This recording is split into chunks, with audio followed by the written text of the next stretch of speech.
Good morning.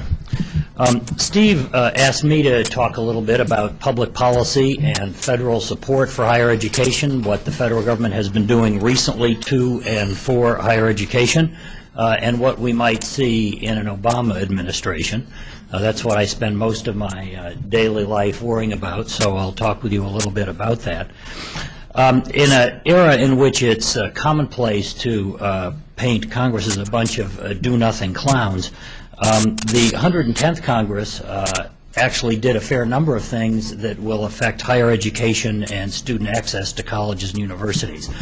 It's a very strong record they compiled in higher education. I think, in truth, it's probably one of the strongest things they can point to in terms of things that they accomplished. First, in the spring of 2007, Congress passed something called the College Cost Reduction and Affordability Act. What Congress did here was they simply cut the subsidies that the banks get paid to make student loans, and they use that money to make grants to students. They increased the value of the Pell Grant program, and they lowered the interest rate on student loans from 6.8% to 3.4% over 5 years. At the same time, Congress took some of that money and used it to enhance repayment options to students who borrow too much money and find themselves in difficulty repaying their loans once repayment starts. Second thing Congress did was in the spring of 2008, they passed a small piece of legislation called the Ensuring Continued Access to Student Loans Act. This legislation came about because lenders began to fear that they would not be able to make loans for students and families in the fall of 2008. Congress stepped in, gave the Department of Education the authority to buy loans from lenders, thereby to inject liquidity into the student loan marketplace, and therefore make student loans available as they had been in the past. At the same time, Congress increased loan limits under one of the federal student loan programs. First time loan limits had been increased since 1992. As a result, there were very few problems with students getting access to higher education loans in the fall. This was something that was a great source of concern, particularly as the nature and severity of the economic downturn became more apparent. Students and families were very worried. In fact, this piece of legislation worked pretty much the way it did when they drew it up on the blackboard. And I would simply say that my fellow panelist, Diane Jones, had a great deal to do with implementing this legislation, and there are millions of students and families across the country who benefited from her careful and thoughtful administration of this legislation on a very short time frame. Third thing Congress did that'll help students and families in the last 2 years is the new GI Bill. Congress in the spring of this year passed something simply called the new GI Bill. It's the biggest expansion of the GI Bill since World War II. For the first time, Congress has said that they want to make sure that any veteran who served at least 90 days on active duty since September 11th has enough resources to attend the most expensive undergraduate public four-year institution in the state where they are enrolled. So if you want to go to an expensive public four-year institution in the state where you live, the government will cover the cost up to the maximum level that is charged. And finally, this fall, Congress approved the Higher Education Opportunity Act, also known as the Higher Education Reauthorization. This was the fourth piece of legislation that Congress passed in the last 2 years. I think in some ways it's the least significant because it really doesn't point to the departures in federal policy that we saw in the previous three pieces of legislation. But it was a massive bill. It took Congress 6 years to reauthorize the Higher Education Act. The bill that they passed was 1,158 pages long. The original Higher Education Act, by the way, was 55 pages long. They have created 70 new categorical programs, most of which will never be funded by the federal government. The legislation also imposed a huge array of new reporting, record-keeping, and regulatory requirements on colleges and universities that we will be contending with for years to come. That's always an outcome of a reauthorization of the Higher Education Act. What we saw in this one was simply a longer, more complicated bill with more requirements than we've seen in the past. We obviously have a new administration starting office, and they've got two big jobs that they have to do. Regardless of the new initiatives they might want to offer, there are two things that will dramatically tie up the administration. First, they have to implement the new GI Bill. Congress has decreed that the checks will go out as of August 1, 2009.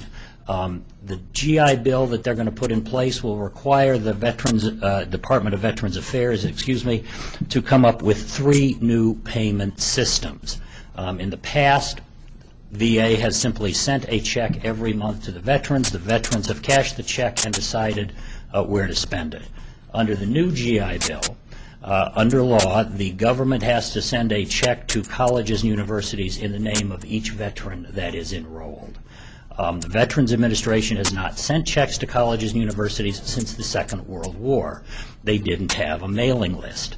In fact, shortly after the law was enacted, one of the first things the VA did was send somebody to Barnes & Noble to buy Peterson's Guide to Colleges so they could get the address of colleges and universities. They have since been introduced to the Department of Education. In addition to payments directly to colleges and universities to cover the tuition bills, the VA has to put in place a payment system of money to go directly to veterans for housing expenses, and they have to put a payment system in place to go directly to veterans for books. So they need 3 brand new payment systems. All has to be in place by August 1, 2009. This is a huge undertaking. The Veterans Administration has been working very closely with the higher education community trying to figure out how to do this. What the Veterans Administration is discovering is how complicated the payment systems are at every different college and university. This will be the big order of business for the new Secretary of Veterans Affairs. Second thing that the new administration is going to have to do, whether they want to or not, is implement the reauthorization of the Higher Education Act. This is something that will take several years to develop and put in place all the regulations that will be necessary to govern these 1,158 pages of new laws. Department of Education has laid out a fairly ambitious schedule to get this done. The challenge they're going to face is that with a change in administration, you bring a whole series of new actors into the equation who will need to be consulted before it can move forward. During the election campaign, Senator Obama talked about several things that he wanted to do in higher education. One of the things that he talked about is the American Opportunity Tax Credit. This is something that was mentioned in passing. Essentially what he said is that he wants to give any American who spends 100 hours on national or community service a $4,000 tax credit toward higher education expenses. He has said he wants the tax credit to be universal and refundable. In other words, he wants to go to people who pay $1 million a year in income taxes. He wants it to go to people who pay 0 income taxes a year. 100 hours of work, $4,000 tax credit. You can do the math. That works out to $40 an hour. That's fairly generous compensation. We have 18 million students in American higher education. Take a guess at what number of them you think are going to take advantage of it, and you can get an estimate about what the cost of such a program would be. Potentially, this is a very big undertaking that the administration is looking at. In the final presidential debate, Senator Obama mentioned the price of higher education 3 times and described his plans for an American Opportunity Tax Credit in great detail in the debate. This is obviously something that I watch for very carefully. And what that said to me was that the Obama folks are aware that the economic downturn has increased public anxiety about the price of higher education, and Senator Obama wanted to say something about it in the debates, and he certainly managed to do that. But the sort of detailed questions about how such a system would work are enormous. Who, for example, keeps track of the hours worked by individuals? Do we let people self-certify, or does somebody have to keep track of the payroll cards and send them in to the federal government? So that will be something that I'm sure we will hear more about. Probably not in the stimulus package, but we'll hear more about it. Second thing Senator Obama said he wanted to do was to, quote, end the war on science, end quote.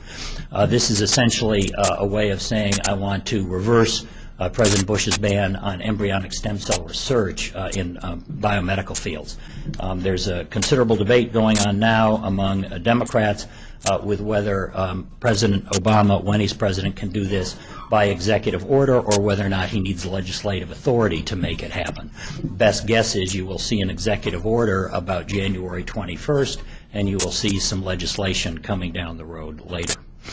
Third thing Senator Obama said during the campaign was that he wanted to move all schools to direct lending. There are two ways federal student loans work.